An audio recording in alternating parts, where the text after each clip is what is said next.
축소라니요. 당해보고도 모릅니까? 주한미군 축소 절대 안 됩니다. 미국이 주한미군 축소라는 극단적 카드를 꺼내들려고 하자 상상을 초월하는 역풍이 미국 내부에서 터져나왔습니다. 워싱턴 안팎에서 한국은 이제 필요 없다는 무시 섞인 말이 공공연하게 돌았지만 미국 방부 출신 전략가가 쓴 단 한 줄의 보고서가 유출되자 미국 전체를 송두리째 뒤흔들어 놓았습니다. 보고서에는 한국을 빼면 미국이 무너진다는 충격적인 경고가 적혀 있었기 때문이었죠. 트럼프조차 이 보고서를 보고 단에 고개를 숙였다고 하는데요. 수천 년간 900번의 침략을 이겨내며 대륙과 해양의 주도권을 결정짓는 지정학적 마스터키가 된 대한민국 안에 있는 신의 요새. 도대체 어떻게 된 일일까요? 워싱턴 D.C. 미 국방부 전략평가국의 14층 집무실은 숫자와 기호가 지배하는 차가운 공간이었습니다. 27년 경력의 수석 분석가 에단 제임스에게 세계 지도는 더 이상 영토와 민족의 터전이 아닌 관리해야 할 거대한 자산 포트폴리오에 불과했습니다. 그의 책상 위에는 동아시아 전략 자산 최적화 및 동맹 비용 효율 분석 보고서가 놓여 있었습니다. 에단의 철학은 명확했습니다. 현대전은 기동성과 정밀 타격의 시대이며 특정한 장소에 대규모 병력이 고착되어 있는 고정. 자산은 유지 비용만 높고 적의 선제 타격에는 취약한 구시대적 방식이라는 점이었습니다. 에단은 특히 한국의 주둔한 미군 전력을 비효율의 상징으로 판단했습니다. 그는 연간 수십억 달러에 달하는 유지비와 복잡한 정치적 갈등을 엑셀 시트에 나열하며 고개를 저었습니다. 무엇보다 휴전선에서 불과 50km 떨어진 수도권의 지정학적 취약성은 그의 논리적 근거를 뒷받침하는 가장 강력한 무기였습니다. 에단의 보고서는 한국을 언제든 대체 가능한 전진기지로 규정했습니다. 한국에 묶인 전력을 괌이나 하와이, 일본의 요코스카로 분산 배치한다면 훨씬 유연하고 강력한 투사력을 갖출 수 있다는 계산이었습니다. 그의 알고리즘에서 동맹은 신뢰가 아닌 투자 대비 수익이었으며 한반도는 이제 미국이 짊어질 필요가 없는 무거운 짐으로 분류되었습니다. 그는 창밖의 포토맥강을 바라보며 자신의 완벽한 논리를 재확인했습니다. 위성 사진으로 분석한 좌표와 수천 개의 변수를 통과한 수치들은 그의 결론을 뒷받침하는 명백한 증거였습니다.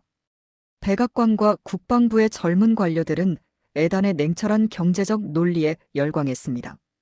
그들에게 역사적 맥락이나 정서적 유대는 데이터의 무결성을 해치는 잡음일 뿐이었습니다. 에단은 승인 버튼을 누르며 확신했습니다. 이것이 미국의 국익을 지키는 가장 세련된 전략이며 시대의 흐름에 뒤처진 노후한 동맹 체계를 청산하는 유일한 길이라고 믿어 의심치 않았습니다. 에단은 자신의 집무실 벽면을 가득 채운 모니터들을 하나씩 꺼가며 하루를 마무리했습니다. 마지막까지 깜빡이던 한반도 지도의 점들이 사라질 때 그는 그것이 단순한 전력의 이동일 뿐이라고 생각했습니다. 그 점들이 사라짐으로써 발생할 지정학적 공백이 어떤 거대한 해일을 몰고 올지 당시의 에단은 전혀 상상하지 못했습니다. 그는 단지 숫자가 주는 안도감에 취해 지도가 품고 있는 수천 년의 숨결을 외면하고 있었습니다. 무대의 막은 그렇게 차갑게 내려가고 있었습니다.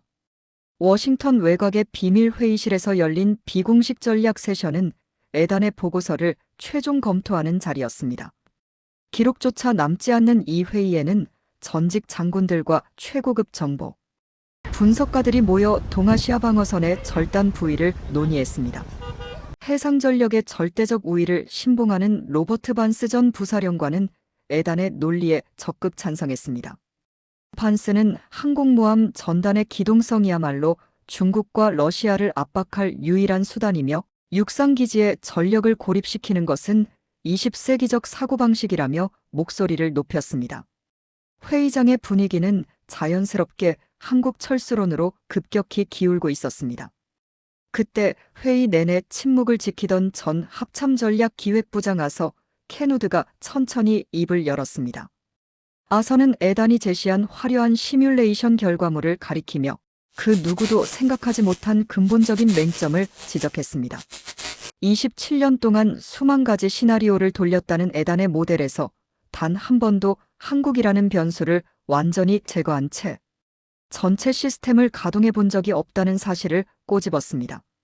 아서는 에단에게 데이터의 허점을 찌르는 질문을 던졌습니다. 통계적으로 당연하다고 여겨지는 상수를 제거했을 때 시스템 전체가 어떻게 반응하는지를 확인하지 않은 보고서는 실질적인 가치가 없다는 일갈이었습니다. 에단은 당황했습니다. 그에게 한국은 이미 대체 가능하다는 결론이 내려진 변수였기에 굳이 그것을 통째로 지워볼 필요성을 느끼지 못했기 때문입니다. 하지만 아서의 눈빛은 단호했습니다. 아서는 한국을 단순한 기지가 아닌 전체 방어선의 근간으로 보고 있었습니다. 그는 위성 사진의 픽셀 너머에 존재하는 땅의 힘을 믿는 인물이었습니다. 아서는 에단에게 직접적인 명령 대신 자신의 모델에서 한국 변수를 제로로 설정하고 결과를 확인해 보라는 과제를 남긴 채 자리를 떠났습니다. 에단은 회의실을 빠져나오는 내내 아서의 말을 곱씹었습니다. 아서 케누드는 현장을 중시하는 구시대적 군인이라고만 생각했으나 그의 말에는 부정할 수 없는 논리적 뼈대가 있었습니다. 에단은 그것이 불필요한 확인 작업이라 생각하면서도 완벽주의자 특유의 강박 때문에 다시 컴퓨터 앞에 앉을 수밖에 없었습니다. 어둠이 내려앉은 국방부 청사에서 에단은 다시 시스템에 접속했습니다. 자신이 쌓아올린 견고한 데이터의 성벽에 균열이 생기기 시작했음을 그는 아직 인정하고 싶지 않았습니다. 칠흑 같은 밤, 에단은 자신의 전 생애를 바쳐 업데이트해온 동아시아 억지력 모델을 가동했습니다. 그는 반신반의하며 한국 변수 칸의 숫자를 지우고 엔터를 눌렀습니다. 로딩바가 올라가는 동안에도 그는 결과가 크게 다르지 않을 것이라 확신했습니다. 일본의 기지들이 일부 전력을 흡수하고 항모 전단이 순회하며 빈자리를 메울 것이라는 게 그의 기존 논리였습니다. 하지만 화면에 나타난 결과는 에단의 상상을 완전히 뒤엎는 재앙에 가까운 수치였습니다. 화면은 온통 붉은 경고등으로 도배되었습니다. 일본 단독방어선의 붕괴 확률이 비정상적으로 치솟았고 동중국해와 동해의 해상 통제권이 불안정을 넘어 상실 단계로 진입했습니다. 에단은 데이터 오류를 의심하며 조건을 계속해서 보정했습니다. 주한미군을 절반만 줄이는 경우, 항모 전단을 2개 더 추가 배치하는 극단적인 경우, 심지어 일본 자위대의 전력을 상향 조정하는 변수까지 넣었습니다. 그러나 7번을 반복해도 결과는 하나로 수렴했습니다. 한국이 빠진 동아시아 방어 체계는 억지력을 잃고 필연적으로 붕괴했습니다. 에단은 의자 등받이에 몸을 기댄 채 모니터의 붉은 빛을 멍하니 바라보았습니다. 그는 27년 동안 한국을 여러 카드 중 하나로 보았지만 알고리즘은 한국을 판을 지탱하는 유일한 경첩으로 인식하고 있었습니다. 경첩이 빠진 문은 더 이상 문으로서 기능할 수 없듯 한국이 부재한 미국의 동아시아 전략은 모래성처럼 허물어지고 있었습니다. 에단은 자신이 그동안 얼마나 위험하고 오만한 계산을 해왔는지 깨닫고 깊은 소름이 돋았습니다. 그는 밤새도록 쏟아져 나오는 분석 리포트들을 읽어내려갔습니다. 한국이라는 변수가 사라지자마자 중국의 북방 전력이 남쪽으로 쏟아져 내려오기 시작했고 러시아의 태평양 함대는 동해를 자기 집 앞마당처럼 휘젓고 다녔습니다. 일본의 요코스카 기지는 과부하로 인해 방어 능력을 상실했고 괌은 고립된 섬이 되어버렸습니다. 에단은 자신의 손으로 그렸던 최적화된 지도가 사실은 동아시아를 전쟁의 구렁텅이로 몰아넣는 사형 선고였음을 깨닫고 절망했습니다. 새벽의 차가운 공기가 집무실을 채울 때까지 에단은 단 한 발자국도 움직일 수 없었습니다. 에단은 아서 케누드에게 연락하여 분석 결과를 공유했습니다. 아서는 에단이 직면한 혼란을 정확히 꿰뚫고 있었습니다. 아서에 따르면 에단이 그동안 봐왔던 위성 사진과 데이터는 지형의 입체적 방어 능력을 전혀 반영하지 못하고 있었습니다. 아서는 직접 한국의 땅을 밟아본 경험을 토대로 한반도의 지형적 특징을 설명했습니다. 압록강에서 남쪽으로 내려올 때 마주하게 되는 산맥과 강, 그리고 다시 나타나는 산맥의 반복적인 구조는 침략군의 기동력을 완전히 마비시키는 천연의 방해물이었습니다. 에단은 아서의 조언을 따라 지형도를 다시 정밀하게 분석했습니다. 그가 단지 산악지형으로 뭉뚱그려 인식했던 곳들은 사실 수백 킬로미터에 걸쳐 적을 골짜기로 몰아넣고 병참선을 차단하는 완벽한 덫이었습니다. 아서는 특히 서울의 지정학적 위치를 재해석했습니다. 휴전선에서 가깝다는 것은 공격에 취약하다는 뜻이기도 하지만 반대로 그 좁은 공간에 험준한 산세와 거대한 강줄기가 얽혀 있어 적이 결코 쉽게 통과할 수 없는 거대한 요새가 된다는 의미였습니다. 에단은 27년 만에 처음으로 좌표가 아닌 땅의 실체를 목격했습니다. 한반도는 미국이 전략적으로 선택해 기지를 세운 곳이 아니었습니다. 그곳은 지구가 스스로 설계한 동아시아의 가장 강력한 방패였습니다. 해양 세력은 이 반도를 통해 대륙을 견제하고 대륙 세력은 이 반도에 막혀 바다로 나오지 못했습니다. 에단은 위성 사진의 해상도를 아무리 높여도 결코 보이지 않았던 수만 년의 세월이 빚어낸 거대한 구조의 위험 앞에서 자신의 무지를 통감했습니다. 그는 지형도 위에 투사된 수천 개의 산봉우리와 강줄기를 손으로 따라갔습니다. 그것은 단순한 선이 아니라 수많은 정복자의 야욕을 꺾어버린 역사의 흔적이었습니다. 에단은 이제야 이해했습니다. 왜 주한미군 2만 8천 명이라는 숫자가 단순한 병력수 그 이상의 의미를 갖는지, 왜 그들이 그 험준한 산악지대에 주둔해야만 하는지를 말입니다. 땅은 그 자체로 전략이었고 인간은 그 거대한 설계도의 일부일 뿐이었습니다. 에단은 이제 자신이 써내려갈 보고서의 첫 문장을 완전히 바꿀 준비가 되었습니다. 지형에 대한 깨달음은 자연스럽게 역사에 대한 탐구로 이어졌습니다. 에단은 미 육군대학과 랜드 연구소의 아카이브를 뒤지며 한반도에서 벌어진 전쟁의 기록을 추적했습니다. 그는 과거 중국을 통일한 수나라가 100만 대군을 투입하고도 패퇴한 이유, 유라시아를 정복한 몽골 제국이 이 작은 반도를 굴복시키는데 30년이 걸린 이유를 분석했습니다. 그 핵심에는 지형과 결합한 독특한 방어 체계인 산성이 있었습니다. 한국인들은 침략자가 오면 평지의 삶을 버리고 험준한 산성으로 올라가 버텼습니다. 적이 성을 포위하면 높은 지대에서 화살과 돌로 응수했고 적이 성을 우회해 지나가면 뒤에서 보급로를 끊어버렸습니다. 이 끈질긴 항전은 거대 제국들의 병참 체계를 무너뜨렸고 결국 그들이 스스로 물러나게 만들었습니다. 에단은 이 패턴이 수천 년 동안 수백 차례 반복되었음을 확인했습니다. 왕조의 이름은 바뀌었어도 땅을 지키는 방식과 그들의 의지는 변하지 않았습니다. 이것은 단순한 군사 전술이 아니었습니다. 땅 자체가 가진 거부 반응이자 그 위에서 살아온 사람들의 체질이었습니다.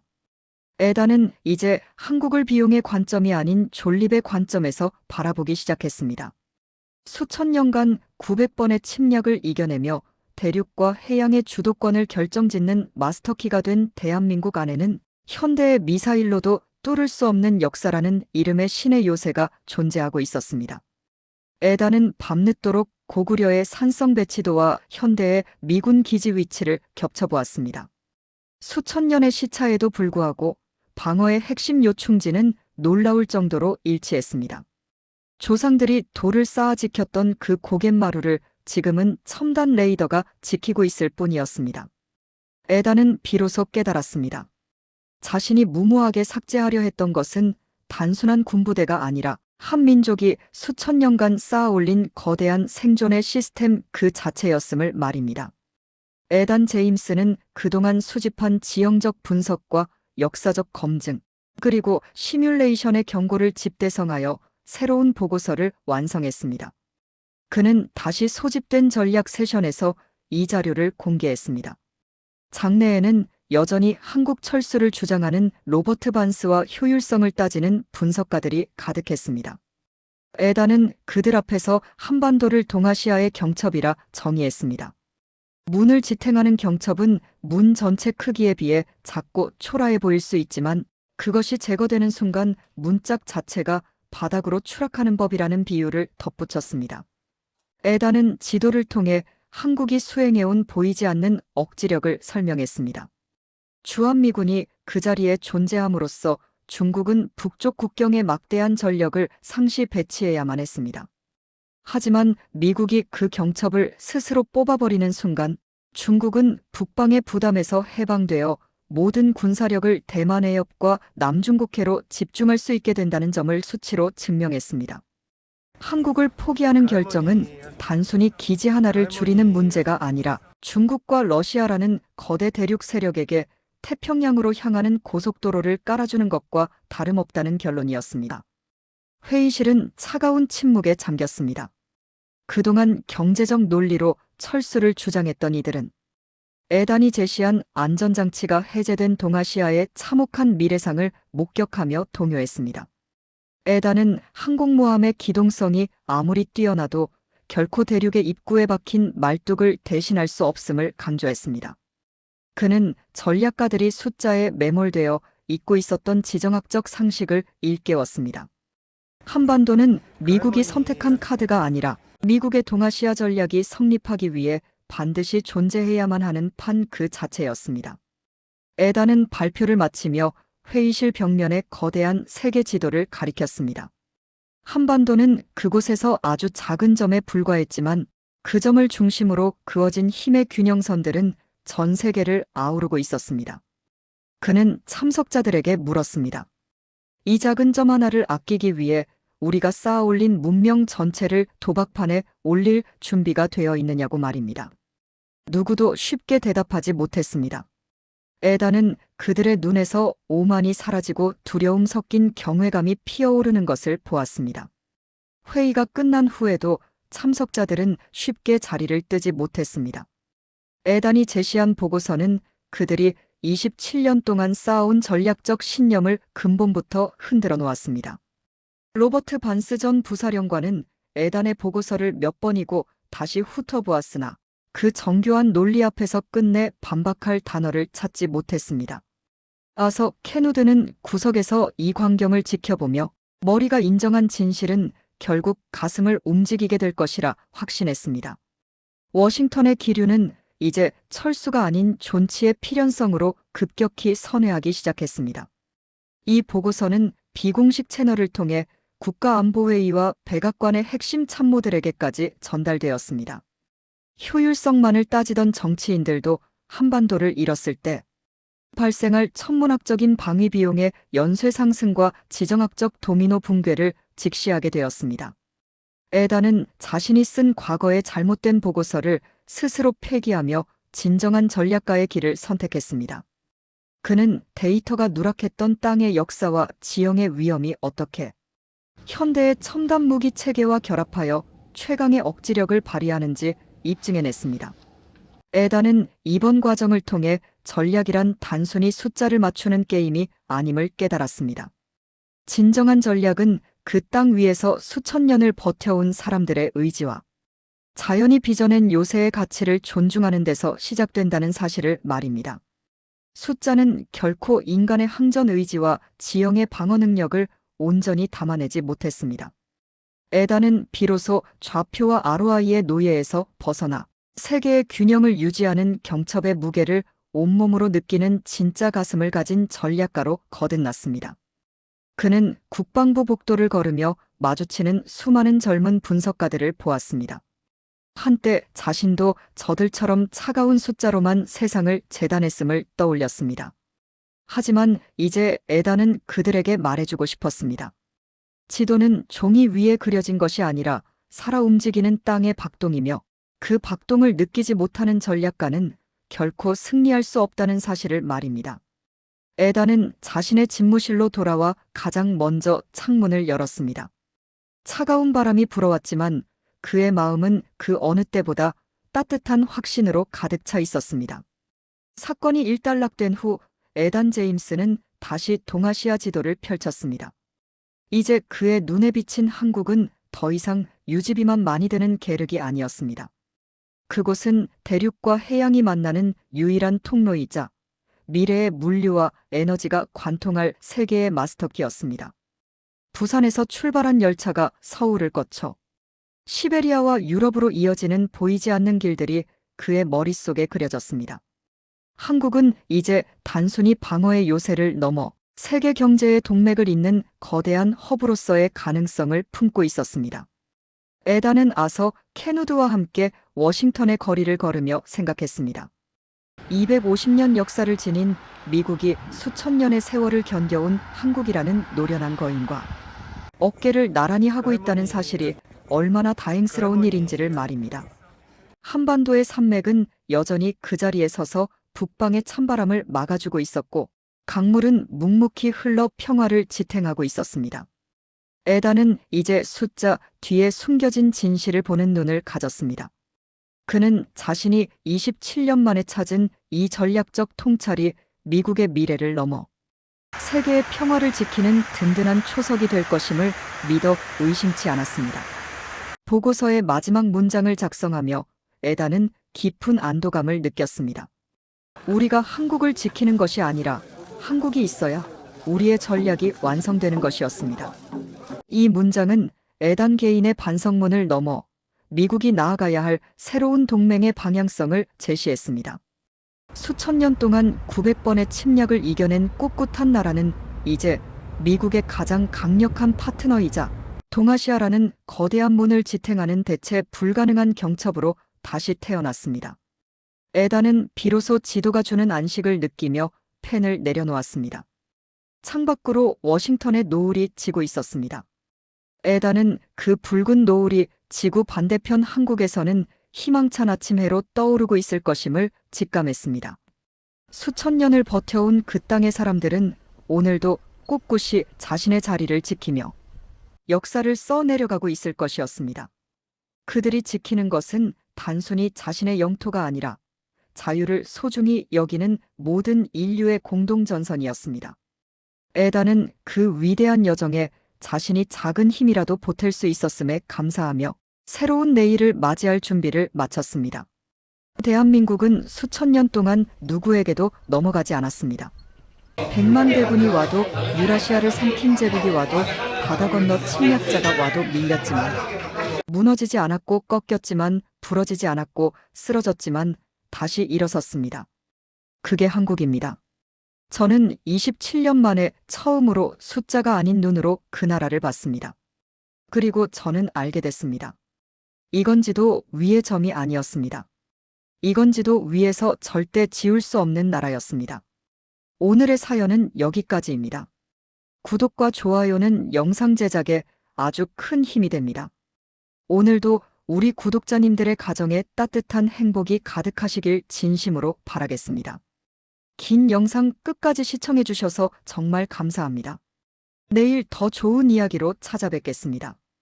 감사합니다.